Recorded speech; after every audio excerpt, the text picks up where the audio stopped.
அதற்கான பதிலை சொல்ல வேண்டியது நடிகர் விஜய் அவர்கள். பிரேமலதா விஜயகாந்த் கிடையாது. சரிங்களா? அவர் கட்சி ஆரம்பிக்கிறாரா இல்லையா, என்ன அவங்களுடைய பிளான் எல்லாமே எதுவுமே தெரியாது. அப்படி இருக்கும் பொழுது நான் எதுவுமே தெரியாமல் அதற்கான பதிலை நான் சொல்லுகின்ற நிலையில இல்லை.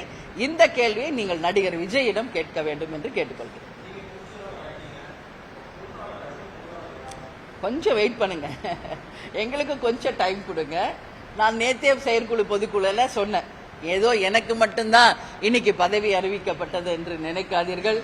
வெகு விரைவில் தேசிய முற்போக்கு திராவிட கழகத்தில் பல பதவிகள் அறிவிக்கப்பட இருக்கிறது, பல வியூகங்கள் அமைக்கப்பட இருக்கிறது, பல திட்டங்கள் அமைக்க இருக்கிறோம். அடுத்த தேர்தலை சந்திக்க நாங்கள் என்னெல்லாம் வியூகம் அமைக்க போகிறோம் எல்லாமே இன்னைக்கு இருக்கு. கொஞ்சம் டைம் கொடுங்க. கேப்டன் ஆணைக்கிணங்க வெகு விரைவில் எல்லா அறிவிப்பும் உங்களுக்கு வரும்.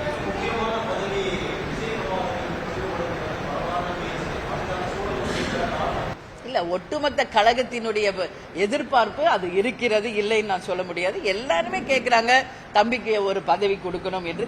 கேப்டன் கிட்டயே எல்லாரும் கேட்கிறாங்க, என்கிட்ட பலமுறை கேட்டாங்க. அதுதான் சொன்னேன், எனக்கே இப்ப 18வது வருஷத்துல இருக்கும். கேப்டன் கூடயே இருந்த எனக்கே 15 ஆண்டு காலம் கழிச்சுதான் கேப்டன் பொருளாளர் என்ற ஒரு பதவியை கொடுத்தார். புரியுதுங்களா? அதனால அவருக்கான அனுபவம் வரணும், வயது வரணும். இது ஒன்னும் தேசிய முற்போக்கு திராவிட கழகம் சாதாரண கட்சியில பல லட்சம் தொண்டர்களை கொண்ட ஒரு இயக்கம். அவர்களோடு இணைந்து எங்க சீனியர் லீடர்ஸோடு இணைந்து அவரும் பயணிக்க அவர் தன்னை தயார்படுத்திக்கின்ற ஒரு நிலைமை வரும்போது நிச்சயம் கேப்டன் அவர்கள் அவருக்கான பதவி என்ன என்பதை அறிவிப்பார்.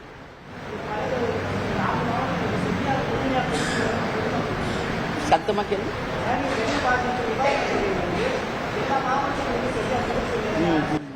மழைநீர் பாதிப்பு அது 6000 ரூபாய் கேட்கிறேன். அதாவது நாளைக்கு முதலமைச்சர் அவர்களால் 6000 ரூபாய் ஒட்டுமொத்தமாக மழையில் பாதிக்கப்பட்ட மக்களுக்கு தரப்படுவதாக நான் பார்த்தேன். இது அவங்க ஒன்லி 4 டிஸ்ட்ரிக்ட் கொடுக்கறாங்க. அதாவது சென்னை, திருவள்ளூர், செங்கல்பட்டு, காஞ்சிபுரம். இதுக்கு மட்டும்தான் முதலமைச்சர் அறிவிச்சிருக்காரு. ஆனா ஒட்டுமொத்த தமிழ்நாட்டில் இருக்கும் கரையோரங்களில் இருக்கும் கடற்கரையோரம் இருக்கின்ற எல்லா மாவட்டங்களுமே இதுல பாதிச்சிருக்கிறது என்பதுதான் உண்மை.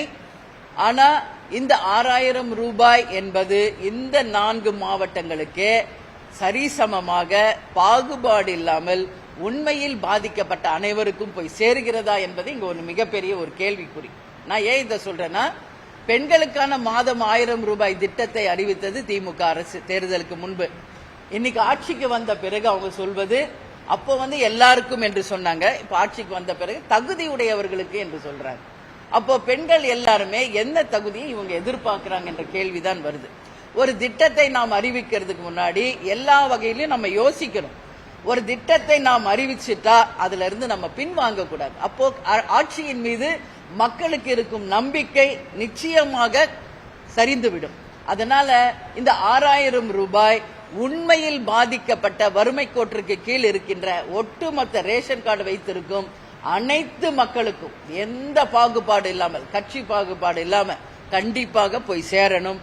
இதை சரியாக செய்து முடித்த பிறகு மற்ற ஸ்டேட், அதாவது மற்ற கடலோரம் இருக்கின்ற மாவட்டங்களுக்கும், விவசாய நிலங்களால் பாதிக்கப்பட்ட விவசாயிகளுக்கும், அதே போல தொழிற்சாலைகள் மூலம் என்ன இன்னைக்கு பல பேர் வேலைகளை இழந்திருக்காங்க, மீனவர்கள் வேலை இழந்திருக்காங்க. எல்லாருக்குமான அந்த உரிமை தொகை சேரணும் என்பதுதான் தேமுதிகவினுடைய நிலைப்பாடு.